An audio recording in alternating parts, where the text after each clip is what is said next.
Hey, it's Kyle Leon here. Vince called and asked me to do a short video for you today talking about the 3 techniques that I personally use with success to help pack on lean muscle without fat. So, I'm going to stay within the most important topic of all when it comes to physique development. This topic, of course, is nutrition. Now, you've probably heard a million times that nutrition is by far the biggest factor in how you look. You've probably heard sayings like, abs are made in the kitchen, and you can't out-train a bad diet. And the reason why you've heard these sayings are because they're true.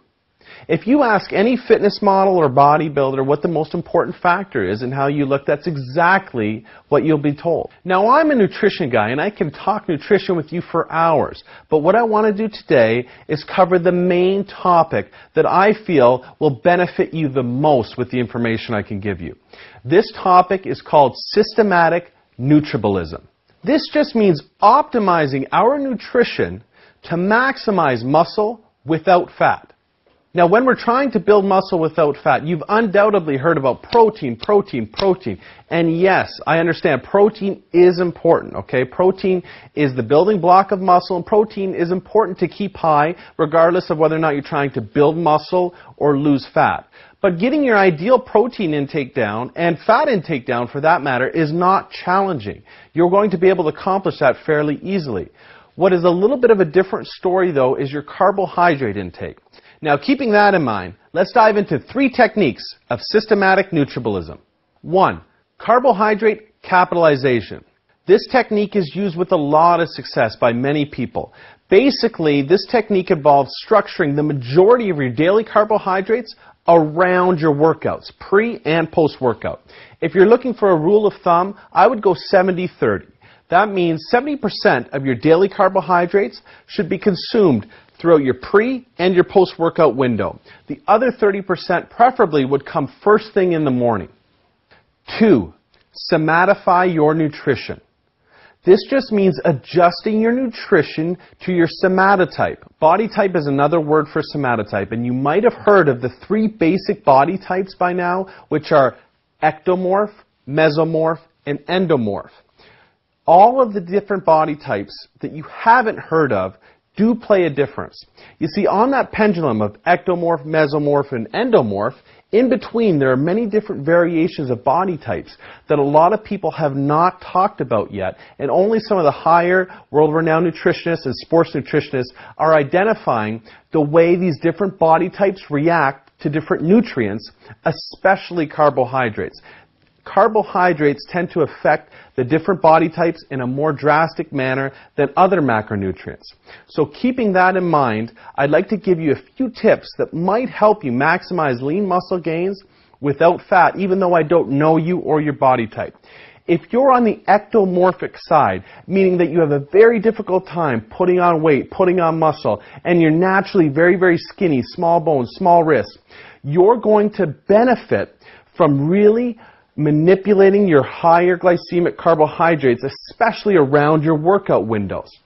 You can afford to go higher glycemic carbohydrates and higher content of your carbohydrates throughout your day. That's the one macronutrient that I would look to manipulate if you're not moving towards your physique development goals. So if week after week goes by and you're not gaining like you should, that's the one macronutrient I'd go into my diet plan and I would ramp that up as aggressively as I can until I start noticing that I'm putting on fat. That being said, if you're conversely on the endomorphic side and you put on fat easily, you're in a different boat. You're very, very sensitive to carbohydrate intake. You need to be very careful about your utilization of carbohydrates, and you should specifically stick to complex carbohydrates surrounding your workout. But other than that, you don't really want to dive into, any high glycemic carbohydrates and really lay off the carbohydrates at other times of the day.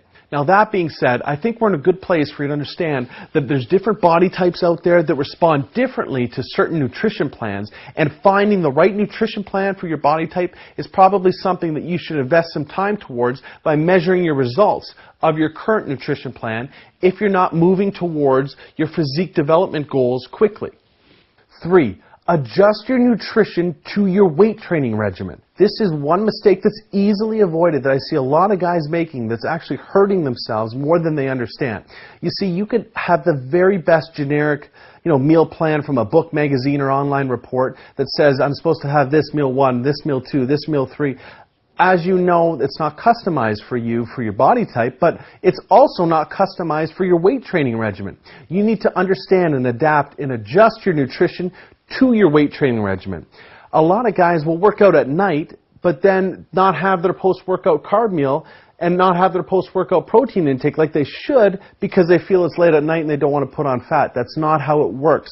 You need to go ahead and have a proper pre- and post-workout nutrition meal set up for you no matter what time you're working out. That's the main message I wanted to discuss with you about adjusting your nutrition to your training regimen. I think those 3 tips will help you. I know they helped me. I hope they help you the same way they helped me. With all of that being said, the last piece of advice that I want to leave you with is this. Go ahead and measure your results no matter what plan you're on, no matter what training or nutrition plan you're on. Everybody's different. This is why some of the best pro bodybuilders and fitness models hire professional nutrition and training coaches to adapt the programs to them. You can't just blindly follow something if it's not working for you. Your job is to measure your results and adjust accordingly. The nutrition tips that I've given you today, I think will help you go into your plan, your nutrition plan, and adjust some things to see if that makes a difference if you're not already experiencing the results that you want. But the idea is, make sure you measure your results. After a few weeks, if it's not working, change. We're all about evolving and changing and learning what's best for our particular bodies, our training schedules, and our work schedules, our life. Everything needs to be adjusted for what's best for us. You can't blindly follow something and just hope that one day it's going to start working for you. I think that, I don't want to sound like a preachy or anything like that, but this is important stuff to me that when I learned it, really helped. And I hope that I was able to help you in any way that I could. Thank you very, very much for your time. I hope that was helpful, and we'll talk to you soon.